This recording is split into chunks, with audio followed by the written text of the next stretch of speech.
This graph represents the number of visits per day. And you can go to the top right hand corner over here and change the date range. And you can change it to anything. It could be for today, yesterday, last week, last month. I'm going to change this to last month. So now it's going to show the statistics for January 2014. And another interesting thing that you can do is change it to hourly, weekly, monthly. So you can choose to analyze the data according to your needs. So below the graph over here, you can see there are a lot of numbers, a lot of different terms, and these terms might sound confusing or even similar, so I'm going to tell you the difference between all of them. So let's start off with visits. Visits mainly represent the number of individual sessions initiated by all of the visitors to your site. So if a user is inactive on your site for 30 minutes or more, any future activity is counted as a new session. So any user that leaves your site and returns within 30 minutes is counted as one visit. So basically, a user can open multiple visits, and those visits can occur on the same day or even over several days. And there are mainly two methods by which a visit ends. One is after every 30 minutes of inactivity by the user, and the other one is at the end of the day at midnight. Moving on to the next term here, unique visitors. Unique visitors are simply the total number of people that visited your blog for a specific time period. And this has nothing to do with the number of pages they visited or how long they stayed on the blog. It's just the total number of people that opened your blog. Moving on to page views. Page views are the total number of pages loaded on the blog for a specific time period. So each time a page is opened in the browser, a page view is recorded. Pages per visit. Pages per visit are a calculation of the average number of pages per visitor. So on an average, each visitor viewed between 1 to 2 pages per visit. Average visit duration is the average time spent on the blog by each visitor. So on an average, each visitor spent 1 minute and 12 seconds per visit. Bounce rate. Bounce rate represents the number of people who visited the site, viewed one page, and left. So basically, it's the percentage of one-page visits. Now, TroyFox.com had 84.54% as the bounce rate for the month of January. And this could mean two things. Either those 85% were very satisfied with the one page that they viewed and they found exactly what they were looking for and they didn't need to view any other page because they got the information they required. So they came, viewed that page, got what they wanted, and left. Or the page that they viewed was of no use to them at all, so they simply exited the site. So it could really work two ways, but generally a lower bounce rate is preferred. Now, a similar term that's not included on the site is exit rate. And exit rate and bounce rate sound similar, but they're different. Exit rate mainly applies to specific pages on your site, and that is the exit pages. So the page that the viewer last viewed before leaving the site. So they may or may not have landed on that page, but that was the last page that they viewed before leaving the site. So that means that they may have viewed more than one page on the site before they left, but the exit page was the last one that they viewed. And like bounce rates, high exit rates are not preferred, but they're good for revealing problematic areas on your site. So you should definitely have a look at your exit pages and see which areas on your website need improvement. And then the last term that we have here is percentage of new visit, which is exactly just what it sounds like. So basically it means that 89.36% of the unique visitors in January were completely new people who had never visited the blog before. And if you look to the right over here, you have a pie chart that represents new and returning visitors. And according to it, in the month of January, there are approximately 11% returning visitors and 89% new visitors. And it's always good to get new visitors, but you do have to put in effort to have the old visitors coming back to your site again and again. And another term that isn't shown here, but I do want to talk about, is unique page views. And yes, it is different from page views. So unique page views are actually a subset of page views. So they're always going to be lower than the total page views. And in the case of unique page views, each visitor is counted only once, irregardless of how many pages he or she opens. And unique page views are mainly different from total page views because they eliminate multiple page views from the same person. So if a person visits a site 5 times, it is counted as 5 page views, but only 1 unique page view because all of them came from the same person. And one thing that becomes a little confusing here is the difference between unique page views and unique visitors. A unique visitor is equivalent to a cookie in the browser. So whenever you visit a website, you get a cookie that stays in the browser until you delete it.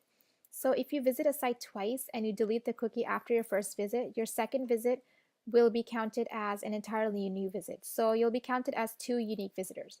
So it could be simply explained as unique visitors being how many different cookies have visited the site. And unique page views, on the other hand, are just unique visits to a page. So numerous visits to a particular page are only counted as one unique page view. So if I open a website, the home page, click on a particular post, and then go back to the home page did get 2 hits from me. And it was opened twice and it's counted as 2 page views, but only one unique page view. Another cool little trick that you could do here is click on any one of these terms and have the graph above represent it and completely change. So if you want to have a look at unique visitors in depth, you just click on that and start analyzing. And like I mentioned earlier, you can view this hourly, daily, weekly, monthly, and you can completely change the time range to anything that you like.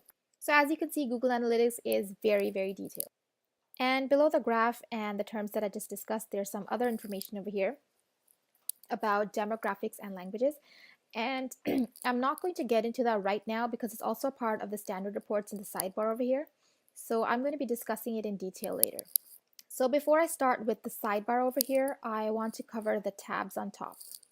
So right now we're in the reporting tab, and if I click this little home icon here, it takes me to the page that we started at. And this page here just shows how many sites are linked to this analytics account. Now if I click on customization here, it allows me to create custom reports. Custom reports are basically summaries of all of the analytics data, and you choose which data you want to be a part of your report, whatever you feel is important or whatever you're concentrating on. And if it's made the right way, these reports can be incredible time savers. Now, this account doesn't have any custom reports created, but I'm going to show you how to make one right now. So first things first, you click on New Custom Report. You give your report a name, and I'm going to name mine Traffic Summary.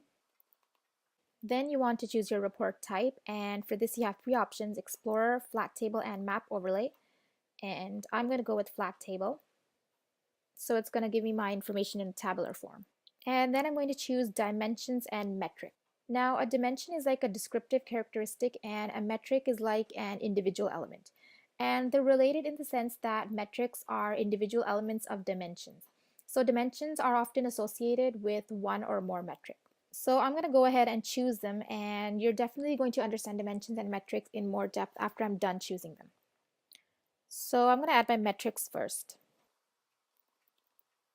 I'm going to add page views. Let's add unique visitors.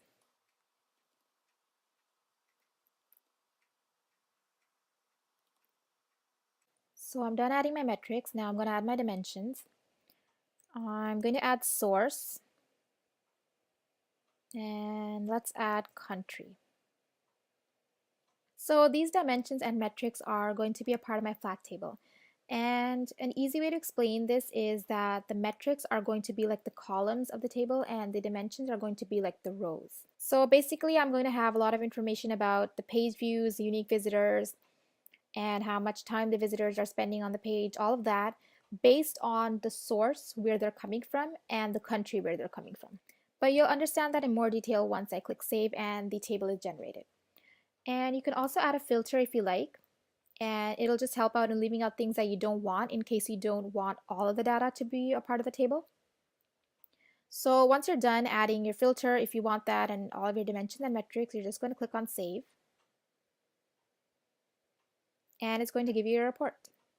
So here in the table, I have my 2 dimensions, source and country. And then I have all of my metrics: page views, unique visitors, average time on page, and bounce rate. So basically it shows me all the metrics for the different countries that they're coming from and the sources that they're coming from. So now that you know how to generate a custom report, we're going to move on to the admin tab. You can have access to information such as account and property, and those are really more important to the actual owner of the blog. So you can access things such as your account settings, your property settings, and all of that. But what I mainly want to talk to you about is all of the information over here. So if you click on view settings over here, you can see some information regarding the time zone of your blog, e-commerce settings, and site search tracking, etc. But I'm not going to click on it because it has some confidential information such as the view ID, so I'm going to skip that part. And you can also check out the goals and the filters area. but there aren't any set for this account at the moment.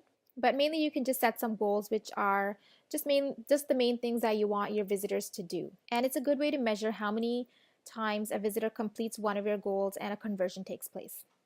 And filters over here allow you to limit specific data that you don't want to be a part of a report. And below that, we have personal tools and assets. So we have segments over here which allow you to isolate specific types of traffic within your Google Analytics reporting. Then we have annotations, and they're mainly for letting users leave notes on the graph, so you can mark important happenings according to the date on which they happen.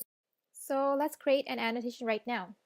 You're going to go back to the reporting tab, and I'm going to create an annotation for the month with the highest traffic. So Troy's blog was actually started in June 2010, but he didn't make an analytics account till January 2013. So I'm going to set this date to January 2013. It's going to be a custom date. And it's going to be till February 2014. And I'm going to set this to month. So traffic-wise, his highest month was in October 2013, and it had 1,421 visits. So to create an annotation, I'm just going to click on this little arrow below here, and I'm going to click on Create New Annotation. So this is going to be for October. I'm going to click on October. I'm going to have to click on that again. So it's set for 1st October 2013, and I'm just going to write highest traffic till present, and that is beginning of February 2014. And then you're just going to click on Save. And that's how you make an annotation. So I'm going to go back into the admin area, and there's our annotation, highest traffic till present. And the next thing that we have to discuss is attribution models. Now, attribution modeling is an intense topic and also a very broad topic.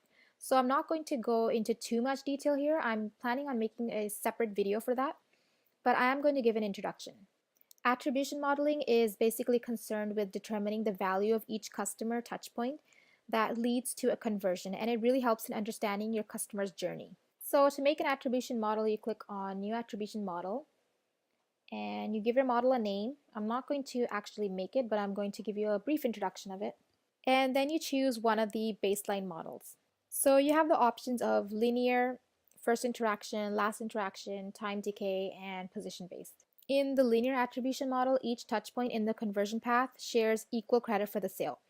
So if there's a conversion path with 4 channels, each channel would get credit for 25% of the conversion. And this is a good way to evaluate the overall contribution of your channels. In first interaction, the first touchpoint receives 100% of the credit for the sale. And this is a great method for new companies who want to know how people find them the first time and convert.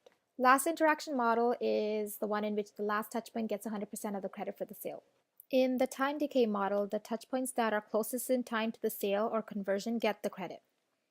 And this is something that you would want to use when there's a promotional offer going on your site.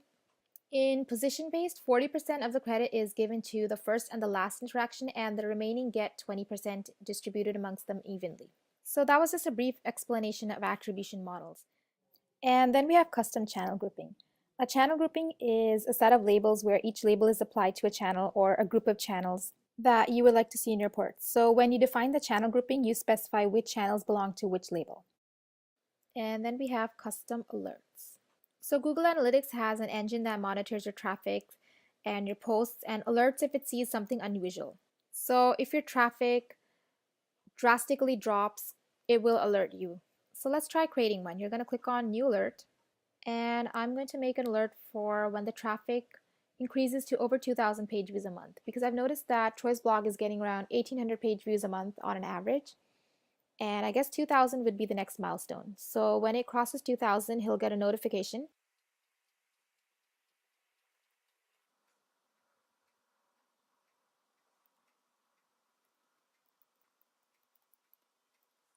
So once you're done filling in all the information, you're just going to click on Save Alert. Then we have scheduled emails. So with scheduled emails, Google lets you export any of your reports, and you can schedule it to be emailed daily, weekly, monthly, even quarterly. So for this, you go to your reporting tab and you click on email, and you can write in your email address, and you can check if you want it to be sent to you weekly, daily, whatever you like, even quarterly. So that's how you would schedule an email. And going back to the admin area, we have shortcuts left. Shortcuts are actually really cool. They remember they remember your settings, so you don't have to reconfigure a report each time you open it. So to create a shortcut, you go over to the reporting tab, and basically you just make some customizations according to your needs, and then you can save it as a shortcut and it'll show up in your dashboards. So let's say that I want to create a shortcut for a report that compares visits and page views monthly. So I have visits. I'm going to select a second metric, page views, and I'm going to switch that to monthly. And let's do that for last month,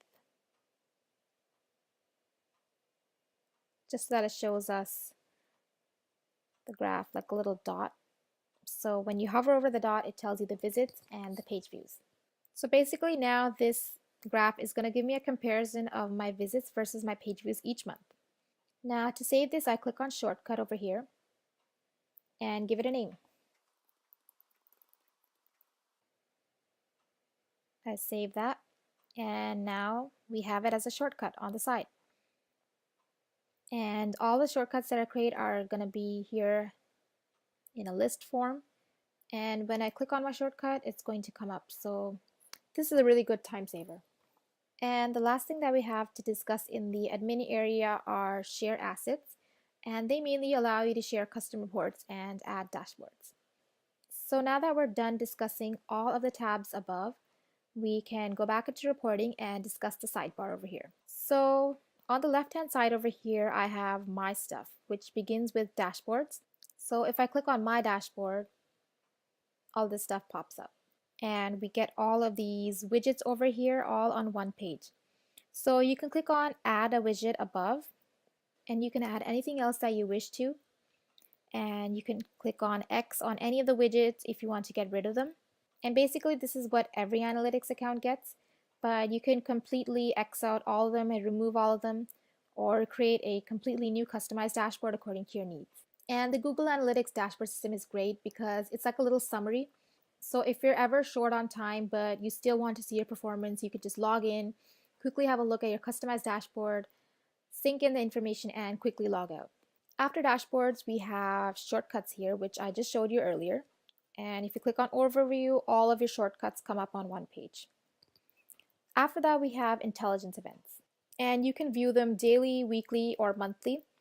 And they're mainly of two types: automatic alerts and custom alerts. So automatic alerts take place when Google Analytics detects a significant change in traffic patterns on your site, and custom alerts are the ones that you create yourself, like the one I created earlier to notify Troy when his page views exceed 2,000 for any of the future months. So that's mainly what intelligence events are about. Moving on to the standard reports. The first thing that we have is real time. Let's click on overview. So it shows us that at the moment there are 0 visitors on the site right now. And mainly it just gives us some information related to the visitors that are on your site at the moment. So right now there are 0 visitors, but if there was one or more than one visitor, it would have given me information about the page views that the person is viewing. Oh, so that just changed to 1 visitor. Great. So it tells us that this visitor is from Ottawa and is viewing the About page. And it also tells us the page views per minute. So 1 page view for the last minute, page views per second. And if I click on traffic sources, it tells me that the person is viewing the About page, and the person directly came to the site. So real time is great for showing you who's on your site at the moment, and it may not always be 100% accurate, but it is still really interesting to look at. So since this visitor came to the site directly by just punching in the URL into the address bar above, it doesn't tell us about the referral sources or social sources, because it didn't come from a social media source or a referral source. But if there were more than 1 visitors, if there were 5 or 6 visitors and one of them came from a referral source, it would have shown up over here. It also does not tell us about the keywords, and that's just how Google Analytics is. Sometimes it doesn't give you information about keywords, but that's just how it is. So yeah, real time is actually really interesting. And then we have audience. I'm just going to click on overview. So it brings us back to the exact same graph that we saw at the beginning of this video. So you have the graph over here, you have the terms, and you can click it to hour, daily, monthly, weekly. You can change the date range. You have the pie chart over here. So all the same things that we saw above. Now, one thing that I didn't discuss in detail before was about language, demographics, and all of that. So if I click on language, it tells me about the different languages that the people are speaking who are visiting the blog. Country tells me which country they're coming from. So United States is bringing in the most traffic and India is number 2. And if I click on city, it tells me how much traffic is coming from which cities. And I can also view the information according to the browser, which browser they're using while browsing the site, the operating system they're using, which service provider they're using, and just a lot of information like that. So these are just some of the more technical things that you could have a look into. It tells you about their screen resolution, so that's something that you could look into, and it could be important to you for the design of your website. So basically all of these things are there in the sidebar as well. And if I click on visitors flow, this really interesting sort of map type looking thing pops up. So this shows us where the visitors are coming from if that's what you choose. And it's really interesting because it shows you the path that your visitors take while they're on your site. So right now it's set to country, but I could change that to anything that I like. Let's change that to source. So now it completely changes and it tells us where the people are coming from and where they're going. So it tells us that for the month of January 2014, 990 people came from Google. And some people came directly, some people came through Facebook, and some other sources. So people who came from Google mainly went to this page over here. So this tells us that this is one of the top performing pages.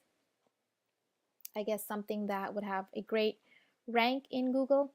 Some of them went to this page over here and just various pages on the website. So it mainly tells us where they came from, the first page they viewed, the next page they viewed, and which were some of the exit pages. So you can sort of trace the path that the visitors went through while they were on the site, where they came from, where they went after that. So it's showing me that some people came from Google and they went to this page over here, how to speak clearly. Then they went to this one over here, how to improve speaking skills in 7 steps. Then they went to 13 additional pages. So it tells you a lot about the source that they're coming from, the starting pages, first interaction, second interaction. And one thing that I can see over here is that most of the Google traffic is leading to this page over here, but the visitors are not visiting any page after this. So this is one of the exit pages. So this, just like real time, is one of the really interesting things that you can have a look at in Google Analytics. And you can also change the level of detail. So you can go towards show more connections and really go into the details of the visitor flow. So after audience, we have acquisition. I'm going to click on overview. And this is one of my favorite parts of Google Analytics because it tells you where your visitors came from, how you acquired them. So it tells you how many of them came from Google through organic search, how many directly punched in your URL into the address bar and came to your site, how many came through referral sources, social, and other sources. So if you click on these in the sidebar over here, it just gives you a lot more information in depth. So I can click on channels. It'll tell me all the channels and it'll tell me the visits per channel, percentage of new visits, the amount of new visits, the bounce rate. So it'll give me all of that information for all the different channels. And for even more information, I can click on all traffic over here. And it'll tell me the names and the URLs of the places where the traffic is coming from.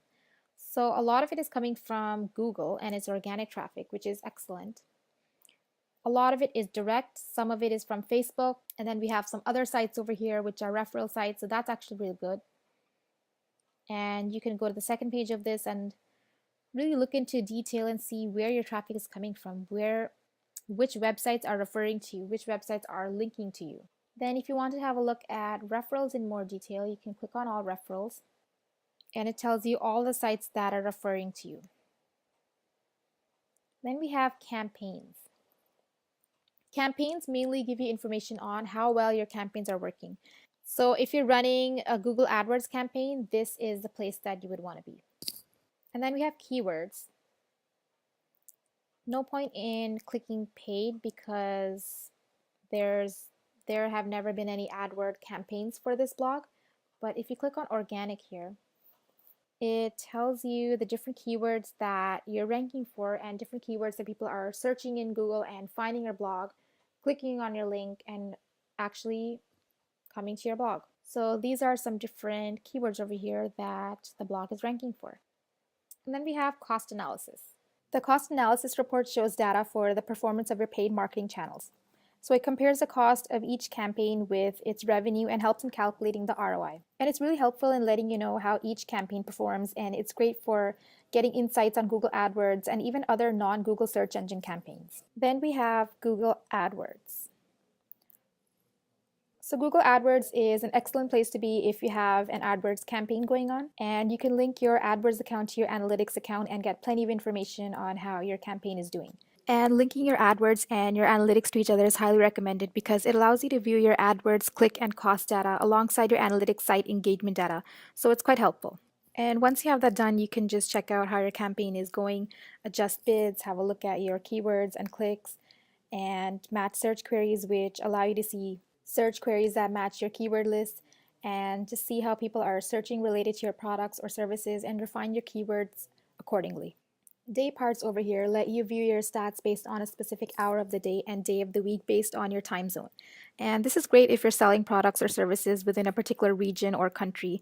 And this is an advantage to those people who want to target their ads to specific hours of the day or days of the week. But if you're selling worldwide, this won't be of much concern to you. Then we have destination URLs, which tell you about the URLs on your site to which you redirected visitors from your AdWord ads. The next thing that we have is the placement tool, and it's actually quite similar to the search focused keyword tool in AdWords. And it helps you in locating placements to target, so you can punch in a word or a phrase and get back recommended placements. Input a URL of the type of a site that you would like to advertise on, or a category of sites that you're interested in. And keyword positions over here lets you see the keywords for which your ads were displayed and the number of visitors those ads brought to your site and which position these ads appeared in the search results. And then after AdWords, we have social. Now, social displays the amount of visits that came from social networks. So if I click on overview, it tells me that from 1,203 visits last month, 22 came from social networking sites. So it tells us which sites those visits came from, such as Facebook, Twitter, and some other sites over here. And you can also click on view full report to go into details. So compared to 1,200 plus visits, 22 is quite a low number, and this is something that can definitely be improved because we all know the power of social media and bringing in traffic for blogs. And if we click on network referrals here on the side, it lets us go into more depth, and it tells us how many visits came from each network, how many page views it generated,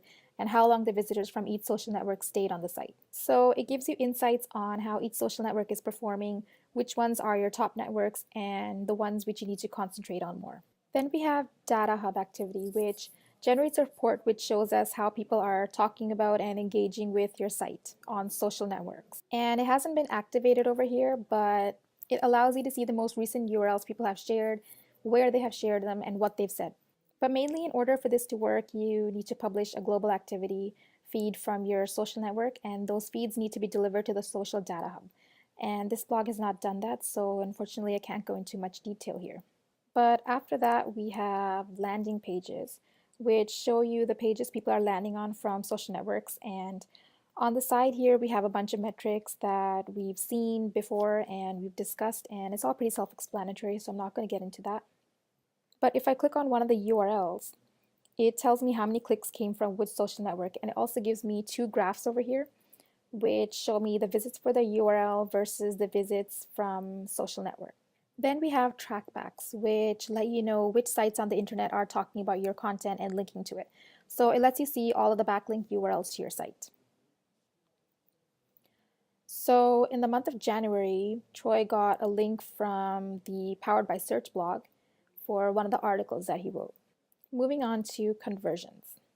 The conversions report lets you know the value of your social traffic. So it shows the number of conversions that take place and the monetary value of each of them. Plugins let you know which social sharing or following buttons are clicked on and for which content. So if you have a Google Plus One button or a Facebook like button on your site, you would want to have this section functioning so you can know which articles of yours are being liked or shared or plus one and are socially successful. And then lastly, we have visitors flow, which is just like the visitors flow chart we saw earlier, except that this time it shows visits coming from social networks, but you can change that to anything you like, of course. Moving on to search engine optimization. If I click on queries, it shows me what people are filling into Google to reach your blog. So these are the keywords and key phrases that people are filling into Google, and your site is showing up for them and people are clicking on it and reaching your site. So it shows you the impressions, that is how many times you're showing up for the specific keyword, and it shows you how many clicks you're getting for the number of impressions, and then based on these two numbers, it shows you the click-through rate. And an interesting thing over here that it shows you is your average position. So it's telling me that speaking skills has an average position of number 3 on Google. And of course that moves up and down. Landing pages show you the main pages of your site visitors are landing on when they click on a query for the terms that you're ranking for in Google. And the results that we have here are very similar to the queries we saw earlier. So you can see the page for speaking skills bringing in the second most amount of traffic. And geographical summary tells you where your most search traffic is coming from, country-wise. And as you can see, this blog is doing pretty well in India and the US. And the first page over here just tells you your top 10 countries, but you could, click on the arrow and get into more detail. Moving on to behavior. Now the overview over here is pretty much just a repeat of what we saw earlier, so I'm going to skip that. But if I click on behavior flow, it gives us another one of those flow charts showing the path that visitors take, and it's based on landing pages, but you can change that, of course.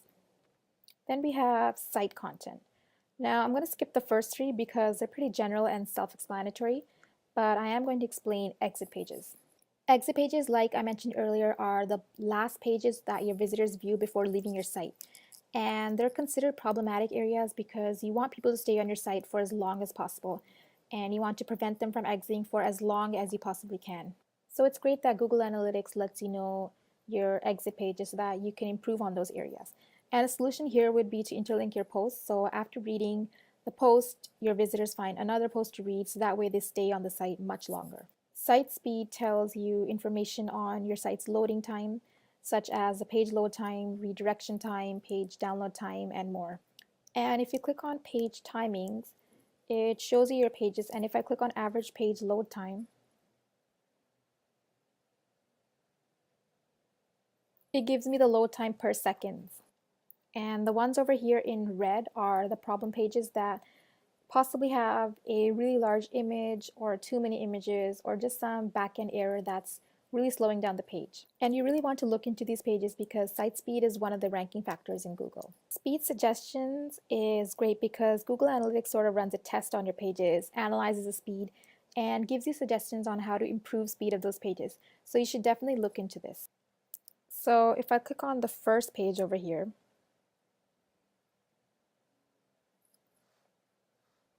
it starts analyzing the page and ends up giving me suggestions on how to improve the speed.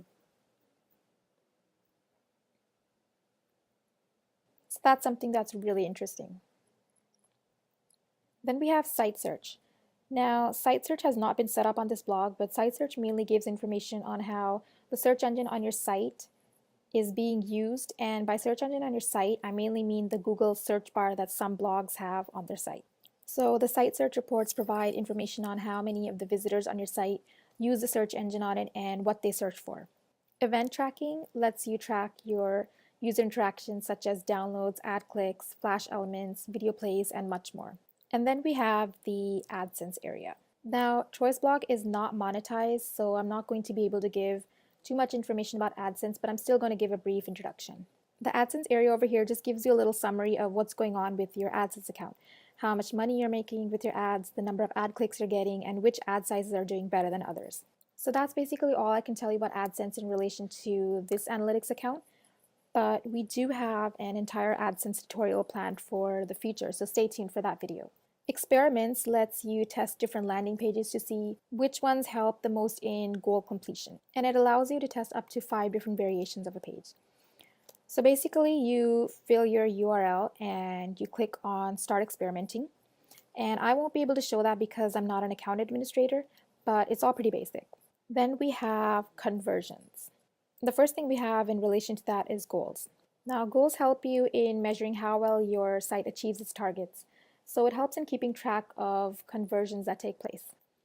E-commerce is great to use if you're selling a product on your site, so it reports all of the e-commerce activity on your site. And multi-channel funnels basically give you an idea of how your marketing channels work together to generate sales and conversions. And the reports are generated from conversion paths and the sequences of interactions that take place and lead up to each conversion and transaction.